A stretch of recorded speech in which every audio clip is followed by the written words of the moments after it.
Pemirsa menyikapi kasus operasi tangkap tangan atau OTT Kejaksaan Tinggi Bali terhadap Ketut Riana KR selaku Bendesa Adat Desa Adat Brawe. Majelis Desa Adat MDA Provinsi Bali melakukan langkah-langkah komunikasi, konsolidasi dan pendampingan langsung secara aktif melalui berbagai mekanisme resmi kelembagaan.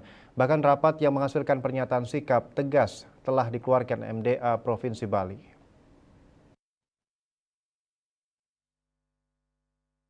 Bendesa Agung MDA Provinsi Bali Ida Panglingsir Agung Putra Sukahat mengatakan, sebagai persatuan pasikian desa adat di Bali berdasarkan pasal 72 bab 11 Peraturan Daerah Provinsi Bali nomor 4 tahun 2019 tentang desa adat di Bali, MDA Provinsi Bali telah menugaskan prajuru MDA Kabupaten Badung bersama prajuru MDA Kecamatan Kuta Utara pada Jumat 3 Mei 2024 bertemu langsung dengan prajuru Desa Adat Brawe dalam upaya mendapatkan informasi dan penjelasan yang mendalam terkait dengan pemberitaan dimaksud. Selanjutnya, MDA Provinsi Bali kembali menugaskan prajuru harian MDA Provinsi Bali yang diwakili Petajuh Bendesa Agung Bidang Kelembagaan dan SDM, Dr.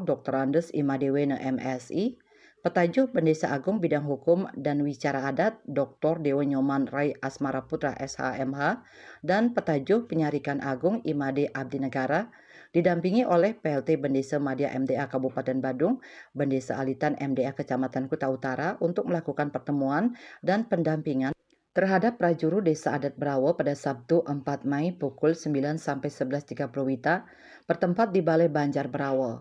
Hasil pendalaman dan kajian yang dilakukan oleh jajaran MTA Bali tersebut selanjutnya dibahas dalam pesangkapan prajuru harian diperluas MDA Provinsi Bali yang dihadiri oleh jajaran prajuru harian MDA Provinsi Bali, Nayaka MDA Provinsi Bali, prajuru MDA Kabupaten Badung, dan prajuru MDA Kecamatan Kuta Utara pada Sabtu 4 Mei pukul 13 sampai 15.30 WITA, bertempat di Gedung Lila Graha MDA Provinsi Bali. Berdasarkan hasil pesangkapan tersebut, MDA Provinsi Bali menyampaikan 4 poin pernyataan sikap. Pertama, MDA Bali menyatakan memberikan dukungan penuh bagi institusi dan aparat penegak hukum atas upaya penegakan hukum sesuai dengan peraturan perundang-undangan yang berlaku. Kedua, MDA Bali menyampaikan keprihatinan yang mendalam terhadap dugaan tindak pidana yang dilakukan oleh KR, yakni dugaan tindak pidana pemerasan sesuai keterangan Kepala Kejaksaan Tinggi Bali dalam konferensi pers pada Kamis 2 Mei 2024 di lobi Kejati Bali, Denpasar. Ketiga, jika dugaan tindak pidana pemerasan tersebut terbukti benar, MTA Bali tanpa terkecuali mendukung penuh proses hukum terhadap KR sebagai orang perseorangan berdasarkan peraturan perundang-undangan yang berlaku guna memberikan pembelajaran bagi prajuru desa adat di Bali untuk tidak melakukan tindakan melanggar hukum dengan mengatasnamakan desa adat dan atau jabatan dalam keprajuruan desa adat.